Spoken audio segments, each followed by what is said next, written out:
Hello દોસ્તો, Mahesh computer technology YouTube ચેનલમાં આપનું સ્વાગત છે। આજે આપણે વાત કરીશું કઈ યોજના માટે કેટલા માર્ક્સ જોઈએ। આ પ્રશ્ન મોસ્ટ ઇમ્પોર્ટન્ટ ક્વેશ્ચન માર્ક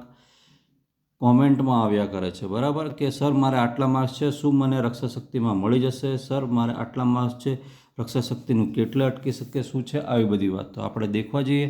તો ફર્સ્ટ ટાઈમ આના પહેલાંની આગળની જે રક્ષા શક્તિ લેવી, બરાબર, જેને 24ની કહીએ, આમ 23ની વાત નથી કરતો, એટલે બધા નથી જતો, 24ની લેવાય તો 24 વખતે જે રક્ષા શક્તિનું મેરિટ છે ને એ એવરેજ મિત્રો 96 સુધી રહ્યું હતું, 96 સુધી। એના પછી ફરી પાછું ઉતર્યું આ 25માં 92 સુધી અટક્યું હતું, એટલે કે 92 સુધીના વિદ્યાર્થીઓ લેવાઈ ચૂક્યા હતા, બરાબર।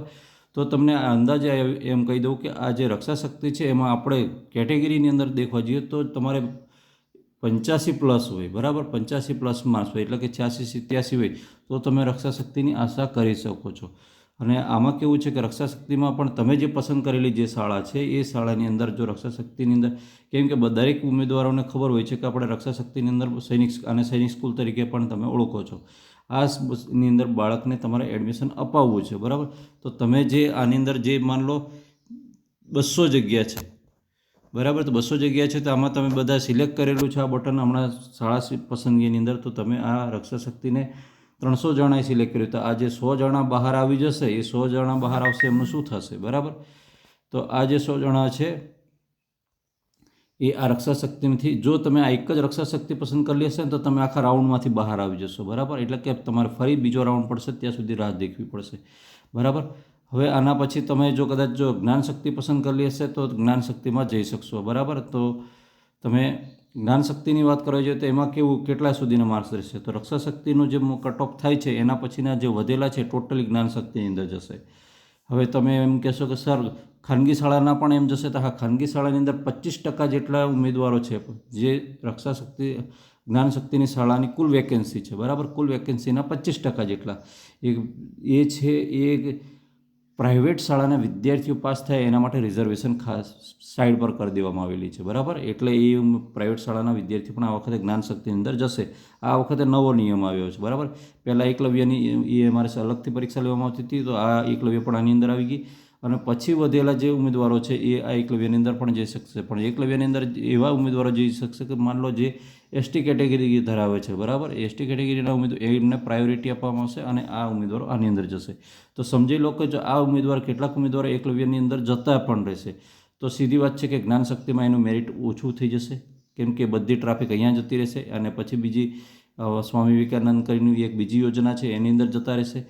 અને આ રક્ષા શક્તિ છે, રક્ષા શક્તિની અંદર મેં હમણાં વાત કરી કે આનું મેરિટ છે એ તમારું 85+ કેમ રહેશે, તો કેમ કે બીજા ઉમેદવારો છે જે હાઈ મેરિટવાળા છે એમને એવું થશે કે મારે છોકરું રક્ષા શક્તિમાં નથી મૂકવું કે જ્ઞાન શક્તિમાં નથી મૂકવું, મારે સ્કોલરશિપ જોઈએ છે, તે સ્કોલરશિપ લેવા બાજુ પ્રયાણ કરશે એટલે એમાંથી કેટલીક ટ્રાફિક ત્યાં જતી રહેશે। એટલે આનું જે એવરેજ રક્ષા શક્તિનું મેરિટ છે એ બસ આપણે 87-88 આસપાસ આવી જશે, એટલે સુધી આવી જશે, બહુ આમ ઊંચે ના જાય। અને જ્ઞાન શક્તિનું છે તો જ્ઞાન શક્તિની તો આપણે વાત હમણાં કરી તેમ જે પાસિંગ છે એમાંથી દેખવા જઈએ તો ત્યાં સુધી જે સરકારી શાળાના ઉમેદવારો છે એ જ્ઞાન શક્તિની અંદર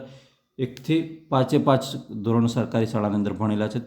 તે તો તમામ લેવાઈ જાય છે, બરાબર। આનું મેરિટ લાસ્ટ ટાઈમ દેખવા જઈએ તો ખાસું બધું 46-47 સુધી ઉતરી ગયું હતું, 46-47 એટલા માર્ક્સ જે પાસ થયેલા છે એના 2-4 માર્ક્સ ઉપર હોય ને બસ એટલે સુધી બેસાડી દીધું હતું, બરાબર। અને એકલવ્યમાં પણ એમ અંદર જતા રહે, એટલે કોઈ પણ ઉમેદવારો બાકી રહેતા નથી। હા, કેટલાક ઉમેદવારોને પર્સનલી પ્રોબ્લેમ છે, માન લો કોઈ દાખલા કે કોઈ પણ વસ્તુ નથી મળી શકી, ગમે તે પ્રશ્ન કોઈ પણ થયું, કાં તો પછી સ્વેચ્છાએ તે ઉમેદવારો એવું વિચારે છે કે મારું બાળક નથી મૂકવું, તો તે ઉમેદવારોની જગ્યા એની અંદર ખાલી રહેતી હોય છે, એટલે બાકીના ઉમેદવારો એની અંદર આવી જતા હોય છે। આપણે અહીંયા સીઈટીની વાત કરીએ છીએ, પણ મને અચાનક એક બીજી એક્ઝામ પણ યાદ આવી જાય છે કે જેનું નામ છે નવોદય, બરાબર। તો જે ઉમેદવારોએ નવોદય પરીક્ષા પાસ કરેલી છે તે ઉમેદવારો મહેરબાની કરીને આ સીઈટીમાં એટલે કે બનતા સુધી મારું પર્સનલ તમને સુઝાવ છે કે તમે આની અંદર એન્ટ્રી નહીં મારતા, બરાબર, કેમ કે તમારું બાળક છે એ દરેકનો એક માહોલ અલગ હશે, એક આઈક્યુ લેવલ અલગ હશે। માન લો રક્ષા શક્તિમાં જશે તો બાળકને ડિફેન્સ પ્રકારની એજ્યુકેશન આપવામાં આવશે, બરાબર, તો આ જ્ઞાન શક્તિવાળો છે એ રક્ષા શક્તિની આરે નહીં આવી શકે, સીધી વાત છે, બરાબર, કેમ કે આની અંદર સ્ટડી લેવલના અંદર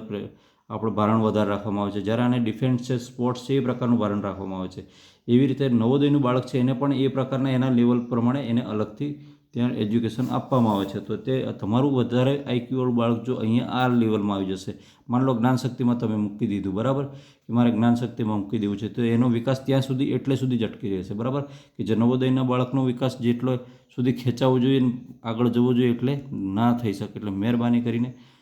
આવી ભૂલ તમે ના કરતા. ઓકે મિત્રો, વિડીયો ગમે છે વિડીયોને લાઇક કરજો, અને કંઈ પ્રશ્ન હોય આ CETને